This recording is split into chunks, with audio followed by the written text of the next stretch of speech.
Hey everybody, Jason Spangler here, the Santee Swapper. Got another unboxing video. I know that I just published one a few days ago, but you just gotta strike when the iron's hot. This one actually is kind of a mystery to me. I have no idea what's in this box.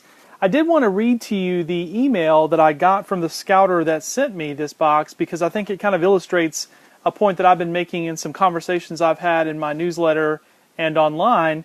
And let me just read this and that'll be a good intro. The gentleman says, I too was an Eagle Scout, Order of the Arrow, Vigil Honor member, and past Lodge Chief. All those are things that I share in common with him based on my biography. Alas, none of the young men in my family, including my son, had any interest in swapping patches. I would like to send you a big box of scouting patches, neckerchiefs, and other collectibles, primarily to get them back into circulation among avid swappers. At 67, with no grandchildren, I think you sound like the person to send them to, and that you would offer me a fair price. So this is kind of a great synopsis of what I have said in a few of my newsletters and online, that a lot of people who are in that generation that we would call sort of baby boomers, people in their 60s, 70s, I've even talked to some older than that, that they've had this conversation with their family members about, you know, who wants Dad's old Scout stuff, and it turns out nobody really wants Dad's Scout stuff because the newer generation is really going to a lifestyle where they don't cling to a lot of things. They sort of, you know, I see this living in Charlotte. It's really a fad to kind of live in an apartment where you just don't have a lot of stuff. And these younger folks like to move from apartment to apartment, live in the trendy parts of town, you know, sort of metropolitan urban lifestyle. And so clinging on to Mom and Dad's old stuff just is not part of their plan. And so this is a collection that I think kind of fits. So I've described it as recycling scouting memorabilia back into the hobby, back into the hands of people who are passionate about this stuff and actually do collect it. And so I'm excited to open this box. I rarely would this happen where the guy, we didn't really talk a whole lot about what was he sending. He didn't send me any pictures. I just have no idea what's in this box other than just his biography that he was a scout. He was a lodge chief of an Order of the Arrow lodge, and of course then became a Vigil Honor member. So he's 67 years old. You can kind of do the math backwards and kind of think about, well, he probably was born then 1951, so definitely his scouting would have been in the 1960s, early 1960s. Don't know if he went to a Jamboree, don't know if he went to a national OA conference, just don't know. In fact, I didn't know where he was even from until I got this box. I didn't ask too many questions. He's from Massachusetts. Don't know that that's where he did his scouting. He might have done his scouting somewhere else. But anyways, so I'm pretty excited about this box. I have to push off to summer camp in a few days. I'm going to be a camp director this summer. And so for about 2 months, I won't be doing any scouting memorabilia videos or any of this kind of stuff. But this one came in just in time for me to kind of unbox it, at least sort the stuff out. And then I'll get back to that process of recycling it back into the hobby when I get back from summer camp. So anyways, let's just kind of cut in here. I talked to a friend last week about these unboxing videos, and he was kind of joking with me, and he said, you know, have you ever done one of these and you had to like delete the video because there was something in this box that you just couldn't really show people? And that actually has happened to me one time before, where I opened up a box and there was some stuff in there that was kind of mind-blowing, and I decided not to share that video because it just would not have worked out well. So who knows? I'm not claiming that this is going to be an amazing collection. I am really excited to open it and see what's in here, but who knows? We'll just see what's in here. So, all right, got a few. It's like you packed it well. I'm guessing, you know, there'll be uniforms. I'm guessing there will be a merit badge sash. If the guy was a lodge chief, he could have been an Eagle Scout, but that doesn't mean that he would have sent that to me. You know, normally what I sometimes see is that people will keep their Eagle medal, and that could be something that the family might be interested in. So, all right. Looks like he did some padding here. This is all padding. I hope I'm not throwing away anything important here. All right. Digging right off the top, a couple of things here. Some Jamboree items, 1960 Jubilee Camporee. So it looks like this guy was involved in scouting for a while. Here's 2001 Jamboree. This is kind of interesting. On the same page, you have a 73 Jamboree, an 81 Jamboree. Actually, my brother went to that one. And then here's a 1937 Jamboree that's got few little nicks on it where some moths or some other bug got into it. Those you see that a lot with those, unfortunately. They just being felt like that. This is kind of interesting. These little decals. I actually had someone on eBay recently buy one of these decals from me, and they got mad because when they dipped it in water, it kind of disintegrated. These are from the Shift Scout Reservation. Camp Nobisoko. I'm guessing when I get down to the Order of the Arrow stuff, I'll get an idea of where this guy was from. Although this might tell me a little bit. North Bergen County Council. Now I believe that's in New Jersey, if I'm right. So perhaps this guy could have had a New Jersey collection.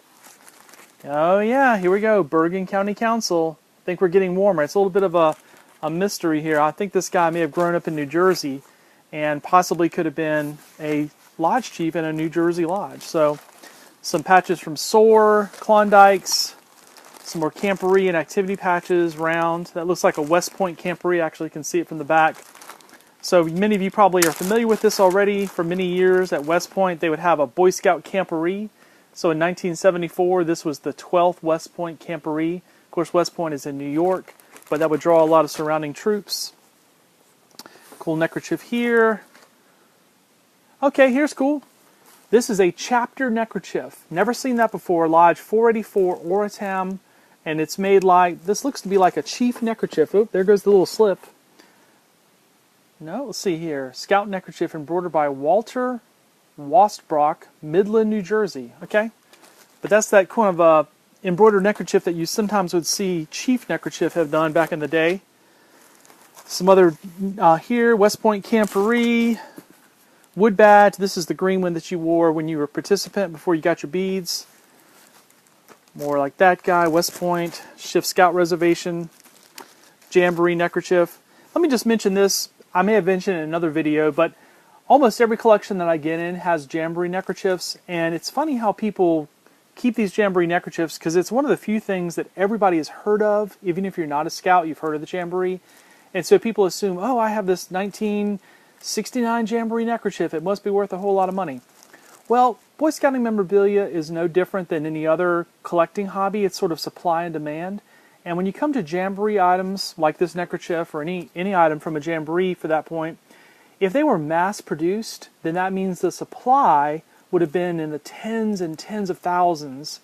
And the demand today is, you know, kind of weak. I mean, everybody probably who's a collector would like to have one of these, but there's so many of them still around because everybody held on to these that they're just not that valuable. So it's not like this is one of those, you know, ceramic or Beanie Baby type thing that nobody cares about anymore. I think people do care about these things, but they made just tens of thousands of these Jamboree neckerchiefs and Jamboree patches, so they're never going to be rare. This Jamboree neckerchief, if I put it up today and tried to get some money for it, $5, maybe $10 if I was really lucky, it's just not a big thing. So just wanted to share that. People look at Jamboree stuff and think it's all that. Project SOAR neckerchief, that was pretty cool. SOAR stands for Save Our American Resources. That was a program the Boy Scouts did in the early 1970s. You know, kind of going back to that famous video with the Indian guy who has a tear in his eye about the trash and the litter. And so back in the early 70s, the Boy Scouts really made a hard push to try to focus on environmentalism and, you know, conservation, taking care of the environment. So you see a lot of things from the early 70s had that SOAR program focus. Some people collect those, right, Ted Thompson? Some more district items here. Den Chief Conference. This is kind of cool. This looks to be sort of like a generic Eagle Scout neckerchief. I've seen ones like this that are blue and with a blue material. This one has red, white, and blue. I really don't know the story on these. I think it was a private manufacturer that made things like this as Eagle Scout gifts and presents. I don't think they were made by the National BSA. I could be wrong on that, but I see a lot of that kind of stuff out there. Fleetwood Mountain Scout Reservation, Camp Nobisoko, saw a patch from them earlier. Floodwood Mountain Reservation, Camp Nobisoko. This is North Bergen, so I'm guessing where the guy came from. Love these old neckerchiefs. You can kind of see here there's a camp map silk screened on the back of the neckerchief. Love those old designs. Some people actually do like to collect those with the old maps on them. If you like camps, that's kind of cool. World Jamboree.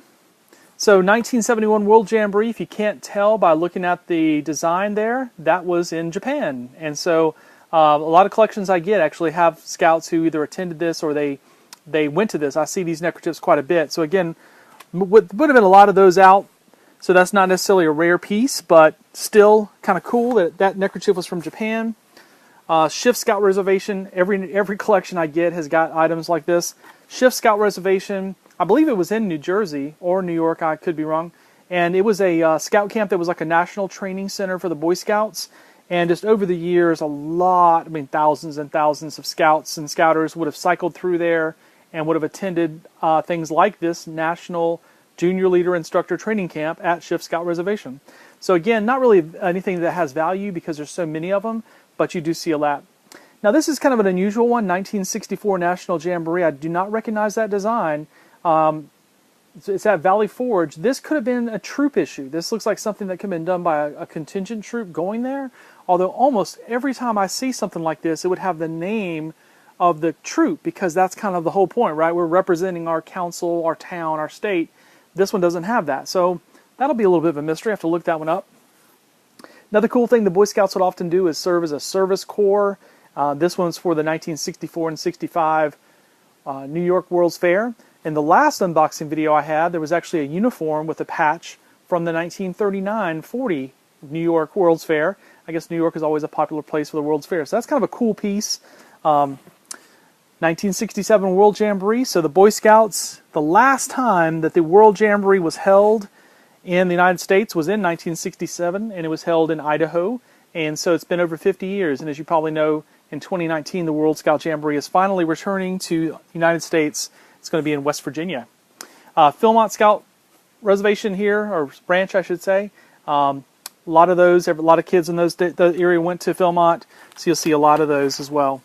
1960, this is the Boy Scouts 50th anniversary. And again, my point about these Jamboree neckerchiefs, here's one collection that has 3 of them.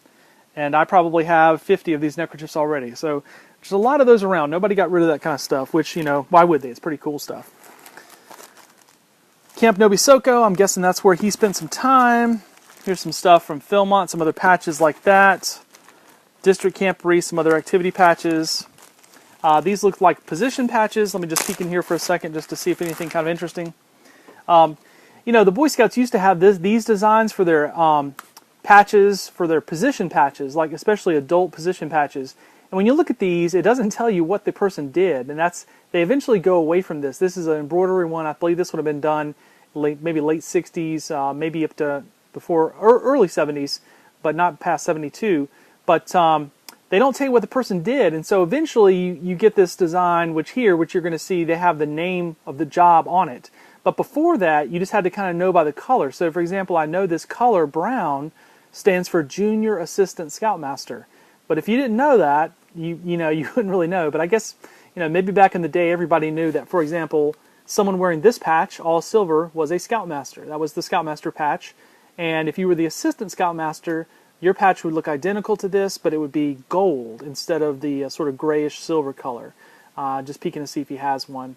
But I think, and I could be wrong, somebody can correct me, I'm thinking these two patches are similar. So this is Neighborhood Commissioner, which today the position would be sort of like a unit commissioner. And I'm pretty sure that seeing how the color matches, the blue, and commissioners have always had a wreath around the fleur-de-lis there, the first class. And so I'm pretty sure these are similar patches. I think that would be kind of like a unit commissioner, neighborhood commissioner type job. So a little bit of education here. All right, there's some interesting stuff here. This is, just a bunch of neckerchiefs. These must have been ones that he kind of wore. And so he's got these all here. I guess let's see if I can get these to work for the camera. Standard BSA ones. Here's another chapter neckerchief from 484. This one's a silkscreen version. Generic BSA neckerchief. You'll see a lot of different color variations of the BSA neckerchief. The troops would just pick which color they wanted, so there's no big deal there. That's the back side. Looks to be another one of those chapter neckerchiefs. Looks like he's got 3 of those. And those have been worn, so that's kind of what would have happened. There's your good old Cub Scout neckerchief. My son just graduated from Wolves, so he wore that exact same yellow neckerchief for the last year. Okay, got some sort of like album pages here, and these are kind of cool. So in 1960,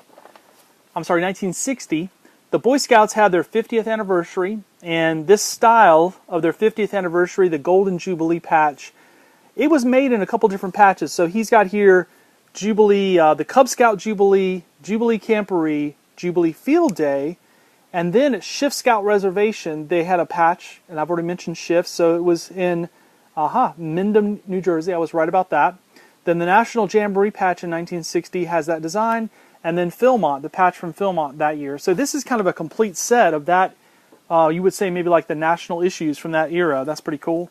On the back side, 1950, 1953 Jamboree, 57, 60, 64 Jamborees, 60 Jamboree jacket patch.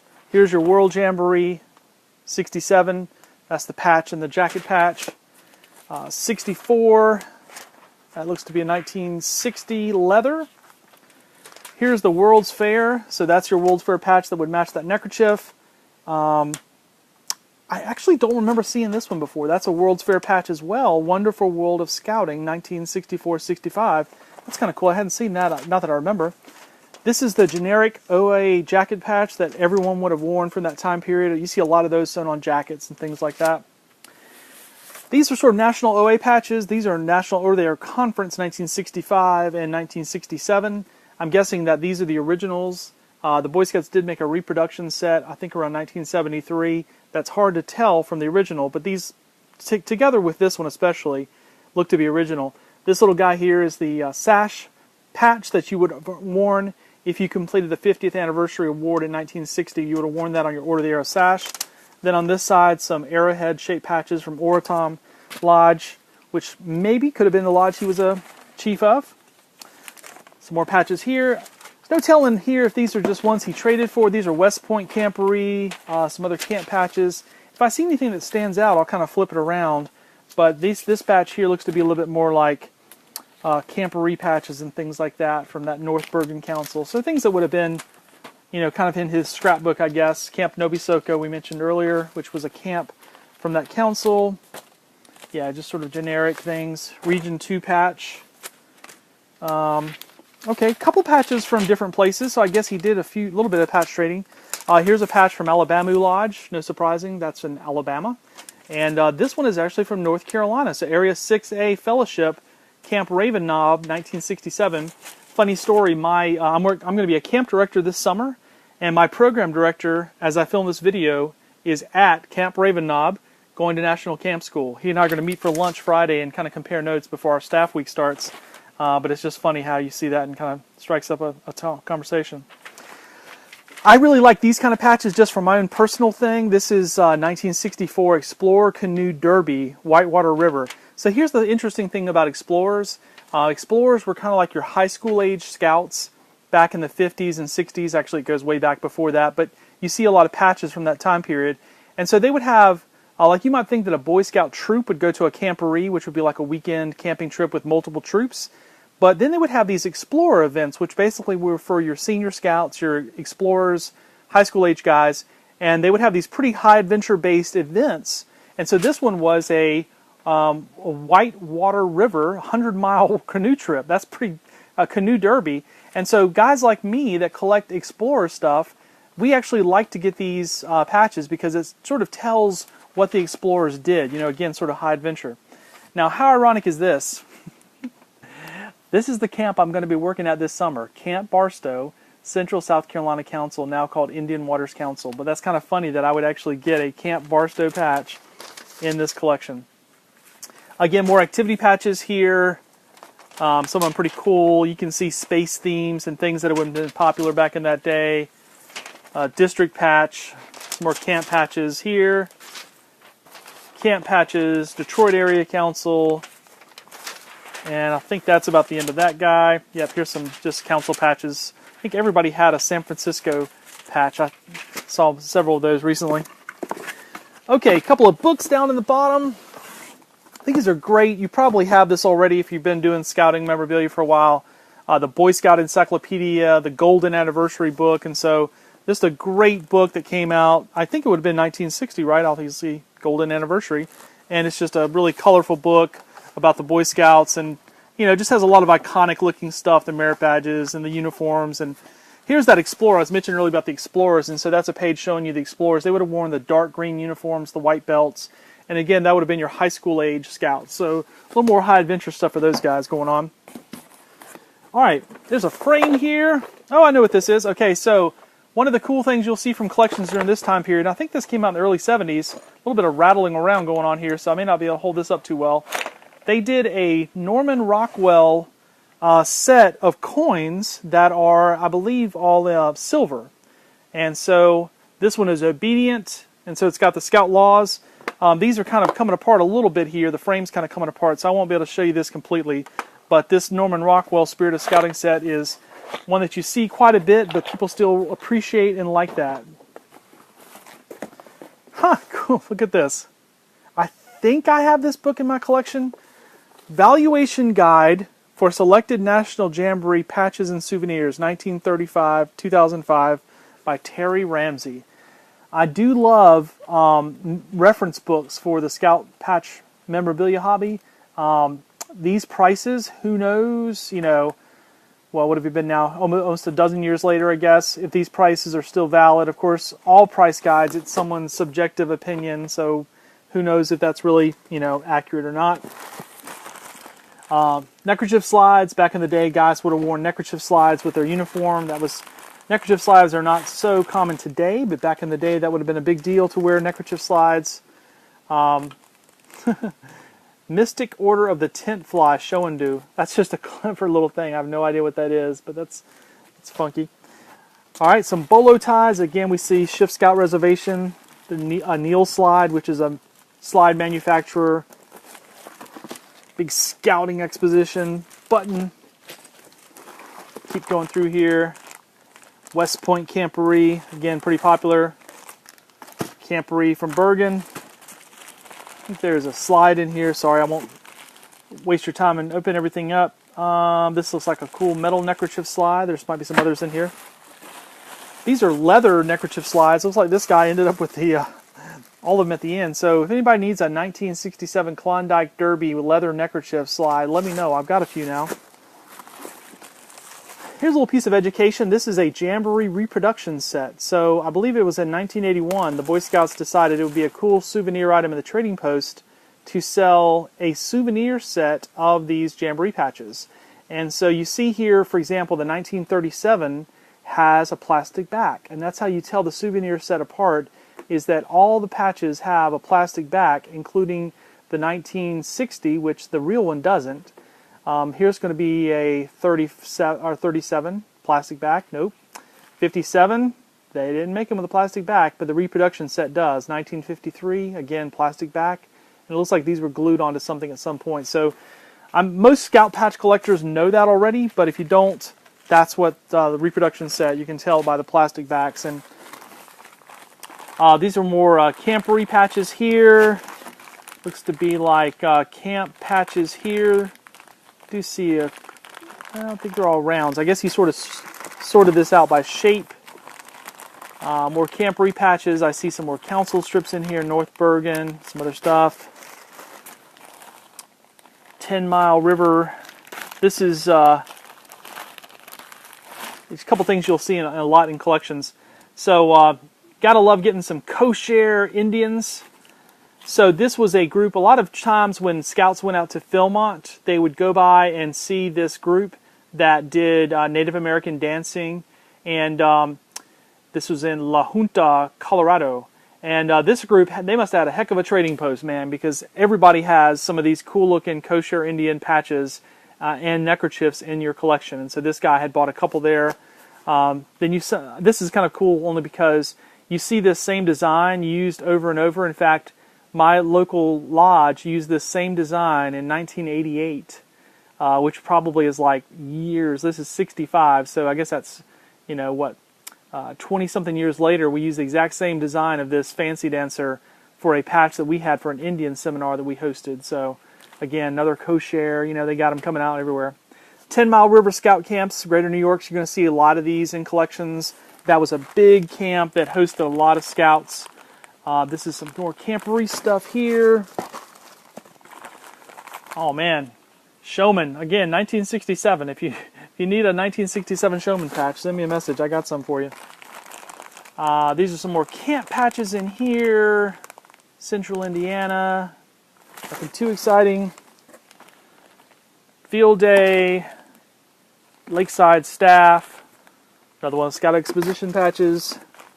Here's seeing here some Jamboree items again. Some more of the 67. This is, I'm just going to pull this out because it kind of proves my point. So 1967 World Jamboree. It was held a long time ago, right? So I've already said like 50 years ago.